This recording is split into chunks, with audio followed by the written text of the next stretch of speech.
దొరికింది ఈరోజు బాబాతో సమయం గడపడానికి. ఈ అరగంట సేపు మనము ద రియల్ ట్రెజర్ బుక్ 7 లోంచి మరికొన్ని విషయాలు తెలుసుకోవడానికి ప్రయత్నిస్తాం. అవతార్ మెహర్ బాబాకి జై. కుమరయ్య గారు, మీరు నమో మెహర్ బాబా చేస్తారా?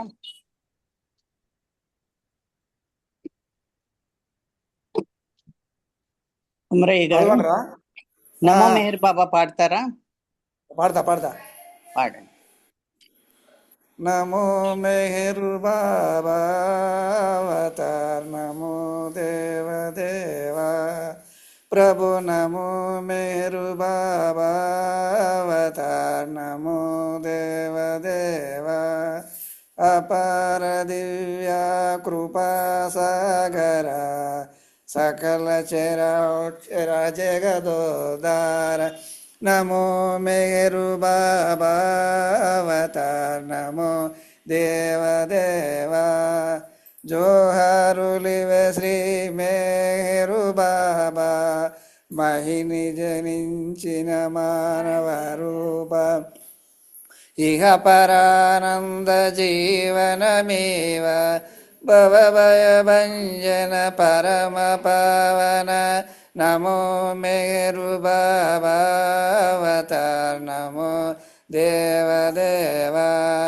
ప్రభు, నమో మెహరు బాబా అవతార్, నమో దేవ దేవా అజ్ఞానాంతనంతము చేసి దివ్య విజ్ఞాన దృష్టినో సంగి హరిషడ్వర్గములంతరింపగా అయ్యయ మోక్షం అనుగ్రహింపుము నమో మెహరు బాబా అవతార్, నమో దేవ దేవా ప్రభు, నమో మెహరు బాబా అవతార్, నమో దేవ దేవా అవతార్ మెహర్ బాబా కీ జై. జై బాబా మేడం. జై బాబా అండి కుమరయ్య గారు. చక్కగా పాడి వినిపించారు ప్రార్థనా గీతము. మీకు ధన్యవాదాలు. జై బాబా. బుక్ రీడింగ్ అనంతరము మెహర్లత గారు ఆరతికి సిద్ధంగా ఉండాలి. జై బాబా. అయితే నిన్న మనము ఈ రుస్తుం ఫల్హాతి మన్సారిని కలిసిన విషయము, మన్సారితో మాట్లాడుకున్న విషయాలు అన్నీ కూడా తెలుసుకున్నాం. అయితే మొట్టమొదటిసారి తను మార్నింగ్ హారతికి రాకుండా ఈవినింగ్ మాత్రం వెళ్ళడము అవన్నీ చేస్తా ఉన్నాడు. రోజంతా కూడా వర్క్ ఉండి బాగా అలసిపోవడం చేత, మొదటే అతనికి వీక్నెస్ ఉంది, అలసిపోవడం చేత అతను అలా వెళ్తా ఉంటే మన్సారి చాలా జాల్దస్తుని ఎంక్వైరీ చేస్తుంది. ఏంటి అతను ఎందుకు రాలేదు, ఏమైంది, బాగానే ఉన్నాడా ఏంటి అని అడిగితే, ఎందుకు రాలేదు అని అడిగితే జాల్దస్తురు అతను వచ్చినప్పుడు అన్ని డీటెయిల్స్ కనుక్కుంటాడు. హెల్త్ బాగుందా, నీకేంటి, నిన్న మన్సారి చాలా దిగులు పడింది, అసలు మన్సారికి నీకేమైందో అని బాధపడుతుంది ఆవిడ, నీ హెల్త్ గురించి ఎంక్వైరీ చేస్తుందని చెప్పడం జరిగింది. అయితే జాలీ వాళ్ళు జాల్దస్తురు ఇప్పటికీ ఉన్నారు. మనకి వాళ్ళిద్దరిని మనం చూసాము, మనకు బాగా తెలుసు. పిల్లలు లేరు వాళ్ళకి, వాళ్ళు అక్కడే ఉంటారు. మెహరాబాద్ లో ఇల్లు కట్టుకుని అక్కడే ఉంటున్నారు ఎప్పటి నుంచో. జాల్ డాలీ ఇద్దరు కూడా మన్సారిని కలిసి అలవాటు ఉంది. పొద్దుట సాయంత్రము వాళ్ళు సమాధి దగ్గరకు వచ్చినప్పుడు మన్సారిని కలిసే అలవాటు ఉంది వాళ్ళకి. వాళ్ళు ప్రతిరోజు వాళ్ళు కూడా హారతి అటెండ్ అయ్యేవాళ్ళు పొద్దుట సాయంత్రం. నేను జాల్కి ఎక్స్ప్లెయిన్ చేశాను సిచ్యువేషన్ ఇలా ఉంది అని. అంటే ఏం పర్వాలేదు, నేను ఈవినింగ్ కలుస్తాను, అన్నీ ఎక్స్ప్లెయిన్ చేస్తాను మన్సారీకి అని చెప్పడం జరిగింది. ఈవినింగ్ ఆమెను కలిసినప్పుడు ఆవిడ చాలా సంతోషంగా ఫీల్ అయ్యారు నన్ను చూసి. రిపీటెడ్గా ఆవిడ ఒకటే చెప్తా ఉన్నారు, ఎంత నా గురించి వరే అయ్యారు అని, ఎట్లా ఎంక్వైరీ చేస్తున్నారో ప్రతి వాళ్ళ దగ్గర నుంచి, ఎందుకు రాలేదు ఆయన అని, ఈయన యాబ్సెన్స్ని నేను చాలా ఫీల్ అయ్యాను, నీ యాబ్సెన్స్ అని చెప్తుంది. అయితే నేను బాగానే ఉన్నానని నేను చెప్పాను, కానీ ఒక ఈవినింగ్ హారతికే నేను అటెండ్ అవుతున్నాను, ఎందుకంటే నాకు వర్క్ లోడ్ ఎక్కువగా ఉంది అని. రుస్తుం ఫలహాతి అంటారు. ఆ తర్వాత ఈవినింగ్ 6:30కి ప్రతిరోజు కలిసేవాడు. హారతి ముందు వెళ్ళి కొంతసేపు కలిసి తర్వాత మళ్ళీ హారతికే వెళ్ళిపోయేవాడు. మన్సారి ఒక ల్యాంటర్న్ వెలిగించేది 6:45కి వెలిగించి అది సమాధికి రోజు తీసుకొని వచ్చేది. సమాధి ప్లాట్ఫామ్ మీద ఎడం చేతి వైపున అది పెట్టేది రోజు. మార్బుల్ స్లాబ్ ఉంది కదా, దానికి ఎడం చేతి వైపున పెట్టేది. ఈవినింగ్ తను ఆ ల్యాంటర్ని ఈయనకిచ్చి నువ్వు క్యారీ చేయమని చెప్పేది. అదే తను పెట్టిన ప్లేస్లో రోజు అక్కడే పెట్టమని చెప్పడం కూడా జరిగింది. అప్పటి నుంచి మన్సారి ప్రతిరోజు ఈయనని ఆ ల్యాంటర్న్ క్యారీ చేయమని చెప్పేది, ఆ టోమ్ ప్లాట్ఫామ్ మీద పెట్టమని చెప్పేది. అర్లీ ఇయర్స్లో ఎలక్ట్రిసిటీ లేనప్పుడు ల్యాంటర్న్స్ వాడేవాళ్ళు. అక్కడ మెహరాజాద్లో అసలు కరెంట్ లేదు. మన్సారి ఆ ప్రాక్టీస్ ఎలక్ట్రిసిటీ వచ్చినా కూడా అదే కంటిన్యూ చేస్తూ ఉంది. లేనప్పుడు వాడారు, వచ్చినా కూడా ఆ లోపల చిన్న ల్యాంటర్న్ పెట్టించేది, అది కంటిన్యూ చేస్తూ ఉన్నారు. ఇది 1991లో ఆపేశారు. టోమ్ రెనోవేషన్ అయినప్పుడు హెలెన్ దామ్ పెయింటింగ్స్ అన్నీ కూడా సమాధి లోపల ఉన్నాయి, అన్ని మళ్ళీ ఒక్కసారి వాటిని టచ్అప్ చేశారు. ఎవరైతే ఈ ఈ విషయంలో ఈ పెయింటింగ్లో ఎవరైతే నిష్ణాతులో వాళ్ళతోటి ఈ పెయింటింగ్ అంతా 91లో చేయించడము జరిగింది. అప్పుడు నాకు గుర్తున్నంత వరకు సమాధి దర్శనం కూడా గడప దగ్గరే చేసుకుని వెళ్ళాము, లోపలికి పంపలేదు ఒక సంవత్సరం. అది బహుశా 91 అయి ఉంటుంది. ఇంకొక ఇన్సిడెంట్ నాకు గుర్తుంది ఏంటంటే, నాకు ఫీవర్ వచ్చింది ఒకసారి. అది ఈవినింగ్ టైం. నీకు బాగా రోజంతా కూడా వర్క్ ఉండి నేను అలసిపోయాను బాగా. సాయంత్రం అయ్యేటప్పటికి బాడీ అంతా కూడా నొప్పులుగా ఉండేవి. నాకు స్లైట్గా ఫీవర్ ఉందని నేను గ్రహించాను. నా రూమ్కి నేను వెళ్ళిపోయాను. అప్పుడు నేను స్టాఫ్ క్వార్టర్స్లో ఉండేవాడిని. అవి ఎక్కడ ఉంటాయంటే, ఇప్పుడు ఎంక్వైరీ ఆఫీస్ ఉంది కదండి, ఆ సి హాస్టల్స్ టాయిలెట్స్ వెనక ఉంటుంది ఈ స్టాఫ్ క్వార్టర్స్. అది రిసెప్షన్ దానికి వెనక. ఇప్పుడు ఎంక్వైరీ ఉంటుంది కదా అక్కడ అమర్తీదికి వెళ్ళినప్పుడు, అక్కడ దాని వెనక అన్నమాట. ఒక వేరే రెసిడెంట్ అక్కడ ఎవరైతే ఉన్నారో అతను ఎవరంటే మైకిల్ మెక్డొనాల్డ్, పీటర్ బూత్, వీళ్ళిద్దరే అక్కడ ఉండేవాళ్ళు. వాళ్ళిద్దరు కూడా లీవ్ మీద వాళ్ళు వెళ్ళడం చేత వాళ్ళ డ్యూటీస్ కూడా నాకే పడినాయి. నా బెడ్ మీద పడుకుని ఉన్నాను.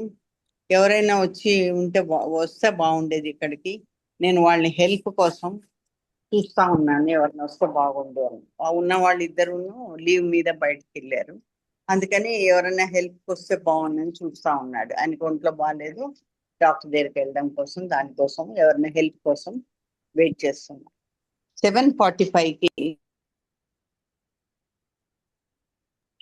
అక్కడ ఎవరైతే ఉన్నాడో అతను, అంటే అక్కడ ఉండే నివాసి, ఒక మోటార్ బైక్ మీద ఈయన కోసం చూస్తూ వచ్చాడు. రుస్తుం నీకు ఒంట్లో బాగుందా అని అడుగుతాడు. అది ఉదర్ రక్కు ఉదర్. అయితే నువ్వు అది ఓకే అని అడుగుతాడు. ఆయనేమో లేదు నాకు ఫీవర్ ఉంది, నేను డాక్టర్ని చూడాలి, నువ్వెందుకు ఎంక్వైరీ చేయడానికి వచ్చావు అని అడుగుతాడు. ఆయన అంటాడు, మన్సారి నీ గురించి ఎంక్వైరీ చేస్తుంది, నువ్వు రాలేదేంటి అని. తర్వాత నన్ను వెళ్ళి నీ దగ్గరికి కనుక్కోమని చెప్పింది, నువ్వు ఎలా ఉన్నావో ఏంటి అని. మళ్ళీ వచ్చి తనకి వెంటనే వార్త చెప్పమంది. అది చెప్తే, నాకు డాక్టర్ ప్లేస్లో నువ్వు డ్రాప్ చేస్తావా, తర్వాత మన్సారికి నాకు ఫీవర్ ఉంది, ఒక 2 రోజులు తన్ని కలవలేను, 2-3 రోజులు అని చెప్తావా అని అతన్ని అడగడం జరుగుతుంది. అతనేమో మోటార్ బైక్ మీద డాక్టర్ దగ్గరికి తీసుకెళ్తాడు రుస్తుంని. మళ్ళీ ఇక్కడ దింపేసి పైన హిల్ మీదకి వెళ్ళి మన్సారికి చెప్పడానికని అతను అదే కొండ మీదకి వెళ్తాడు. 4th డే కొంచెం బెటర్గా ఉన్నప్పుడు ఈవినింగ్ హారతికి వెళ్తాడు. మన్సారికి ఆయన చూడగానే మొహం ఇంత అయిపోయింది. ఆమె చాలా హ్యాపీగా ఫీల్ అవుతుంది చూడడానికి. అప్పుడు ఏమంటుందంటే ఆమె, నిన్ను చూడడం చాలా బాగుంది, ఇన్ని రోజుల తర్వాత నిన్ను కలవడం అనేది నాకు చాలా సంతోషంగా ఉంది అని ఎంక్వైరీ చేస్తుంది. ఎలా ఎన్ని రోజులుగా నువ్వు సిక్గా ఉన్నావు అంటే 7 or 10 days చెప్తే అన్నది అని అంటే మనసారి అన్నదంట, నాకు 3 days ఫీవర్ ఉంటే ఇవాళ 4th డే నాకు బాగానే ఉంది.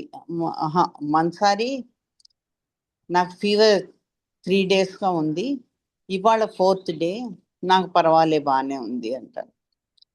ఆవిడ ముందు ఏమడుగుతుందంటే, ఎన్ని రోజులు నువ్వు సిక్ ఉన్నావు, 7 days 10 days అంటే లేదు, నాకు 3 daysగా సిక్నెస్ ఉంది, ఇవాళ 4th డే, నేను ఇవాళ పర్వాలేదు బాగానే ఉన్నాను. మొన్నసారి చాలా ఆశ్చర్యానికి గురై, నువ్వు షూరా, నువ్వు లాస్ట్ టైం మనము వారం రోజుల క్రితం కలిసాము లేదా 10 days క్రితం కలిసామని ఆవిడకి అలా గుర్తుందేమో, ఆవిడ అలాంటిది. మనసారి దాన్నే గుచ్చి అడుగుతుంది. అప్పుడు నేను కమెంట్ చేశాను, ఏమనంటే, నీకు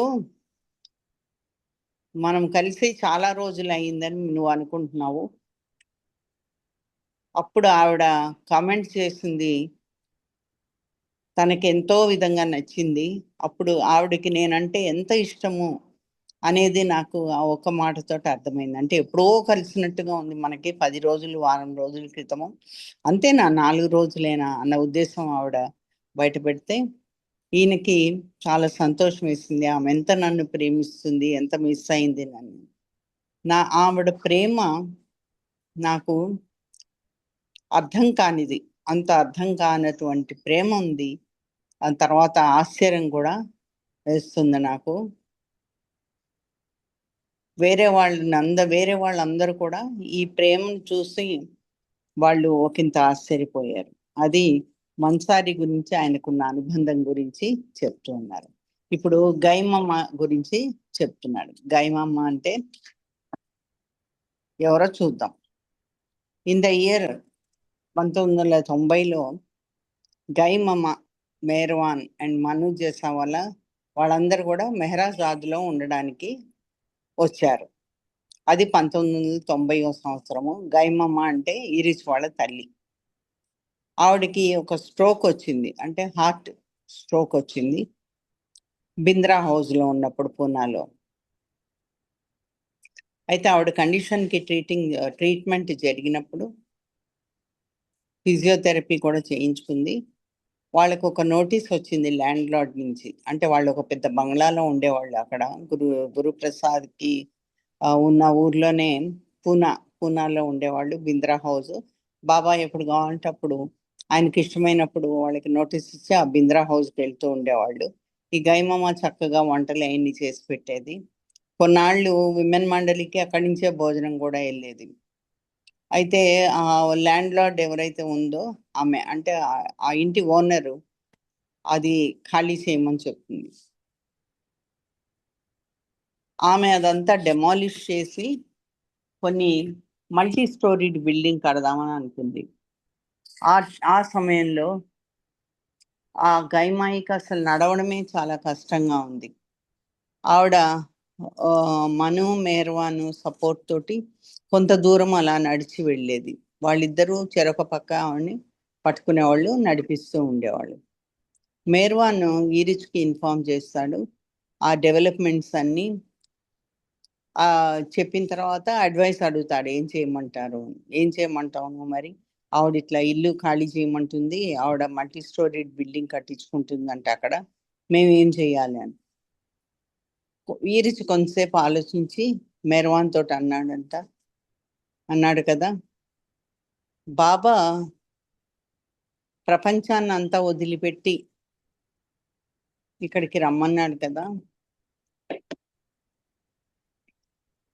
బాబా మళ్ళీ ప్రపంచంలోనికి బాబా మిమ్మల్ని అందరినీ మళ్ళీ మీరు వెళ్ళి ఉండండి, ప్రపంచంలోకి వెళ్ళి వాళ్ళందరితో పాటు ఉండండి అని చెప్పినప్పుడు మీరు వెళ్ళిపోయారు. మళ్ళీ మిమ్మల్ని పిలుస్తాను అని చెప్పాడు బాబా. వీళ్ళందరూ మొట్టమొదట్లో అక్కడి నుంచి నాగ్పూర్ నుంచి వెళ్తారు. వెళ్ళి అక్కడ బాబా పిలిస్తే అందరూ వెళ్ళి అక్కడ సతారాలో కలుస్తారు. ఆ తర్వాత ఈరిచును తన దగ్గర ఉంచుకొని మిగతా వాళ్ళందరినీ కూడా పంపించేస్తాడు వెనక్కి.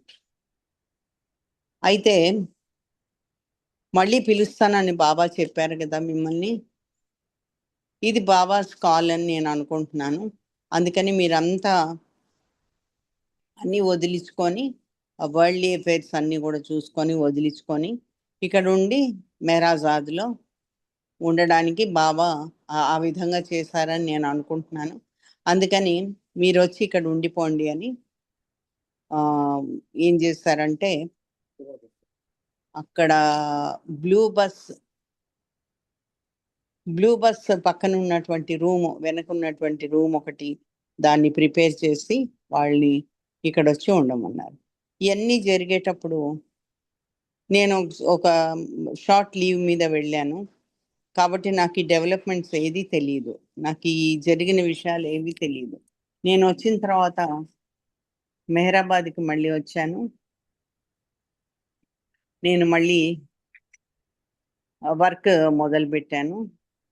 ఫస్ట్ ట్యూస్డే వచ్చింది అప్పుడు, అది నాకు ఆఫ్ డే. సాధారణంగా ఆ రోజు నేను మెహరాబాద్కి వెళ్తూ ఉంటాను. నేను అలానే మెహరాబాద్కి వెళ్ళాలని నిర్ణయించుకున్నాను. అయితే కొంతకాలంగా నేను దూరంగా ఉన్నాను కాబట్టి కొంత తొందరగా వెళ్దాము మెహరాబాద్కి, అక్కడ మండలితోటి కొంతకాలం గడుపుదాము అని అనుకుని మోటార్ సైకిల్ మీద వెళ్ళడానికి నిర్ణయించుకున్నాడు. బస్సులో వెళ్ళదలుచుకోలేదు, ఎందుకంటే బస్సులో అందరితో పాటు వెళ్తే కొంచెం లేట్ అవుతుంది. అదే మోటార్ సైకిల్ మీద వెళ్తే తను తొందరగా వెళ్ళి వాళ్ళతో ఇంకా సమయం ఎక్కువ గడపడానికి వీలుంటుంది కాబట్టి అలా వెళ్ళడానికి నిర్ణయించుకొని, కొన్ని ప్రైవేట్ మూవ్మెంట్స్ కూడా తనకి దొరుకుతాయి వాళ్ళతో అనుకున్నాను. అనుకుని పిల్గ్రిమ్స్ అందరూ వచ్చే ముందే వెళ్దామని అనుకుంటాను. మోటార్ సైకిల్ పార్క్ చేసిన తర్వాత నేను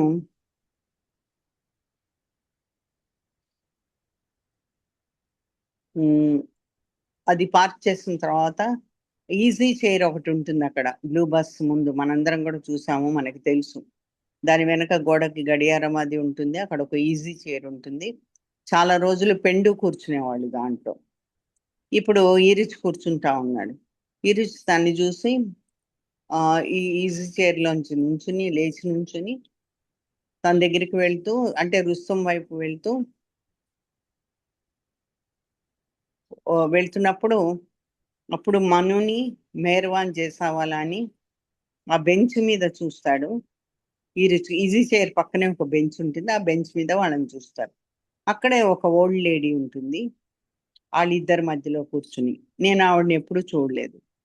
ఈరుచు లేచి నాకు ఒక వామ్ ఎంబ్రేస్ ఇచ్చాడు, అంటే ఆలింగనం చేసుకున్నాడు. ఆ ఓల్డ్ లేడీని నాకు చూపిస్తూ, ఈమె మా మదరు, నా తల్లి, మను మేర్వాన్, నువ్వు ముందు వాళ్ళని కలిసావు, వాళ్ళు కూడా ఇప్పుడు మెహరాజాద్లోనే ఉంటున్నారు అని చెప్పడం జరిగింది. ఈరచ్ మామూలుగా ట్రస్ట్ ఆఫీస్లో ఉంటాడు ట్యూస్డేస్, కానీ ఆ ట్యూస్డే హాలిడే అవ్వడం మూలంగా ట్రస్ట్ ఆఫీసు క్లోజ్ చేసింది. మను మేర్వాన్ కూడా వాళ్ళు లేచి గ్రీట్ చేయడానికి లేచారు. గాయమమ్మ అక్కడే కూర్చుని ఉంది, ఎందుకంటే ఆవిడ హెల్త్ కండిషన్ అంత బాగాలేదు. నేను ఆవిడ దగ్గరికి వెళ్ళి ఒక హగ్ ఇచ్చాను ఆవిడకి, అంటే ఆలింగనం ఇచ్చాను. మేర్వాన్ ఆవిడకి ఒక బ్రీఫ్ ఇంట్రడక్షన్ ఇచ్చారు, నేను ఎవరు ఏంటి అనేది. ఆవిడ నన్ను కూర్చోమంది, చేయి పట్టుకుంది, కొన్ని క్వశ్చన్స్ అడిగింది ఆవిడ నా పర్సనల్ లైఫ్ గురించి.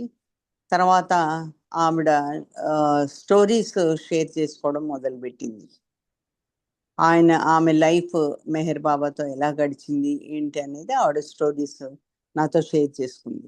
నాకు ఆవిడ స్టోరీస్ అన్నీ కూడా చాలా ఇంట్రెస్టింగ్గా అనిపించాయి, చాలా కొంత ఆశ్చర్యంగా కూడా అనిపించాయి, అంటే నమ్మశక్యం కానిగా ఉన్నాయి. కానీ అదేవి ప్రింట్లోకి రాలేదు.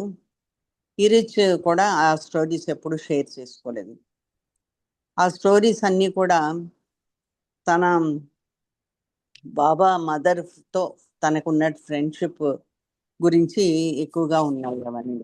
అంటే బాబా కూడా మా మదర్ని జాగ్రత్తగా చూసుకోమని గాయమమ్మకి చెప్పడము అవన్నీ జరిగినాయి. గాయమమ్మని ఎప్పుడు కూడా కనిపెడుతూ ఉండేది షిరిన్మాయి. వాళ్ళిద్దరు కూడా మంచి ఫ్రెండ్స్గా ఉండేవాళ్ళు.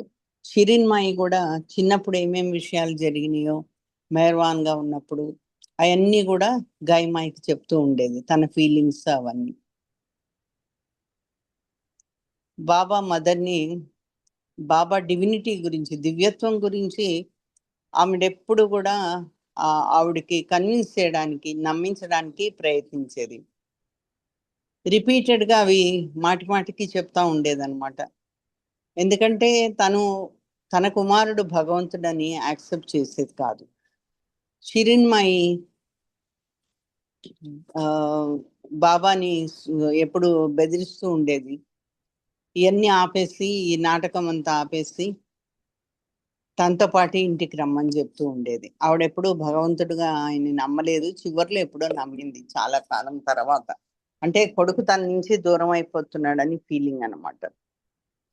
ఆ పిల్గ్రిమ్స్ అందరూ వెళ్ళిపోయిన తర్వాత ఆవిడ అడిగిందంట, నువ్వు కూడా వెళ్ళిపోతావా తొందరగా అంటే, అవును నేను అప్పుడే వెళ్ళను, నేను సాయంత్రం వరకు ఉండి సాయంత్రం వెళ్తాను. మెరాజాద్ ఎప్పుడైతే వెళ్ళిపోవాలో అప్పుడు వెళ్ళిపోతాను నేను అంటే, ఆవిడ నేను రెస్ట్ తీసుకొని కొంతసేపు అయిన తర్వాత వచ్చి మళ్ళీ నీకు కొన్ని స్టోరీస్ షేర్ చేస్తానని చెప్పాను. ఈవినింగ్ ఆయన వెళ్ళిపోయేటప్పుడు మళ్ళీ ఎప్పుడు వస్తావు నువ్వు అని అడుగుతుంది గాయమాయి. నేను ట్యూస్డే, ఎందుకంటే నాకు అది ఆఫ్ డే, నాకు ఆ రోజు వర్క్ లేదు, అందుకని ట్యూస్డే వస్తాను అని చెప్తాను రుస్తుం. అయితే అప్పుడే నేను డిసైడ్ చేసుకున్నాను, ప్రతి ట్యూస్డే కూడా, ప్రతి మంగళవారం కూడా తొందరగా వెళ్ళిపోయాలి మోటార్ సైకిల్ మీద మెహరాజాద్కి. ఎందుకంటే ఎక్కువ సమయం ఆవిడతోటి గడపడానికి చిక్కుతుంది నాకు అని అనుకున్నాడు. మెహరాజాద్కి చేరుకోగానే మేర్వాన్ మనుని కలిసినప్పుడు మేర్వాన్ కమెంట్ చేశాడు. ఏమనంటే, పోయిన ట్యూస్డే నువ్వు వెళ్ళిపోయిన తర్వాత ప్రతిరోజు కూడా మళ్ళీ నువ్వు ఎప్పుడు వస్తావని గాయమాయి అది తను ఎంక్వైరీ చేస్తూ ఉంది. మేము ఇవాళ వస్తాడు అతను, ఈరోజు ట్యూస్డే కాబట్టి అని చెప్పేటప్పటికి ఆవిడ మొహం ఇంత అయింది, వెళ్ళి ఆవిడ దగ్గర కూర్చో అని చెప్తాడు మేర్వాన్. మేర్వాన్ అంటే మనందరికీ తెలుసు, ఈరిచ్ వాళ్ళ బ్రదర్. వాళ్ళని కలిసిన తర్వాత గాయమాయికి ఒక ఆలింగనం ఇచ్చి పక్కనే కూర్చున్నాడు రుస్తుం. ఆవిడేమో ఈయన చేయి పట్టుకొని, నేను ఇన్ని రోజులు నిన్ను మిస్ అయ్యాను అని చెప్తుంది. నేను కూడా నిన్ను మిస్ అయ్యాను, ఇన్ని స్టోరీస్ అవన్నీ కూడా నేను గుర్తు చేసుకుంటున్నాను, నేను కూడా నిన్ను మిస్ అయ్యాను చెప్తాను. అయితే నిన్ను చూడడం నాకు చాలా సంతోషంగా ఉంది ఇప్పుడు అని లాస్ట్ విజిట్తో మాదిరిగానే స్టోరీస్ అన్ని కూడా ఆవిడ షేర్ చేసుకుంది రుస్తుంతో. చివరికి తన పక్కన కూర్చుని మండలి హాల్లో మనీ స్టోరీస్ అన్ని ఈవినింగ్ ఎక్కువ సమయం వెళ్లే ముందు ఆవిడతోటి గడిపాను. అది ఎలా ఉందంటే, మంచి ఫ్రెండ్స్ ఇద్దరు మీటింగ్, చాలా రోజుల తర్వాత మీటింగ్ జరిగినట్టుగా ఇద్దరు కూడా చాలా హ్యాపీగా టైం స్పెండ్ చేశారు. ప్రతి విజిట్లోనూ ఆ ప్రేమ అనేది మా ఇద్దరి మధ్యన ఆ బంధము ఎక్కువైంది. ప్రతిసారి కూడా ఆవిడ ఒక మెసేజ్ భానుమాసికి ఇవ్వమని ఆవిడ చెప్పేది. భానుమాసి మెహరాబాద్లో ఉంటుంది. ఎవరంటే వాళ్ళ చెల్లి, వాళ్ళ సిస్టర్, చెల్లి అక్క మనకు తెలియదు, వాళ్ళ సిస్టర్. ఆవిడకి పిల్లలు దాదీ కేరావాలా ఉన్నాడు, ఆవిడకి ఒక కొడుకు దాదీ కేరావాలా అని అక్కడే ఉంటాడు. భానుమాసి మళ్ళీ తిరిగి ఇది చెప్పేది, ఒక సందేశం ఇచ్చేది. ఆ సందేశాన్ని వచ్చి మళ్ళీ ఇక్కడ చెప్పడం జరిగేది. అవతార్ మెహర్ బాబాకి జై. ఇంతటితోటి ఇక్కడ ఆపుతుంది. మనము గైమాయి సిస్టర్ అండి భానుమాసి. భానుమాసి గాయమాయి సిస్టర్. ఓకే, జై బాబా. జై బాబా.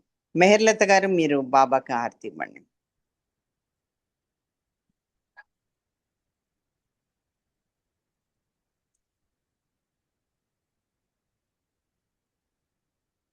మెహర్లత గారు అన్మ్యూట్ చేసుకోండి. మెహర్లత గారు.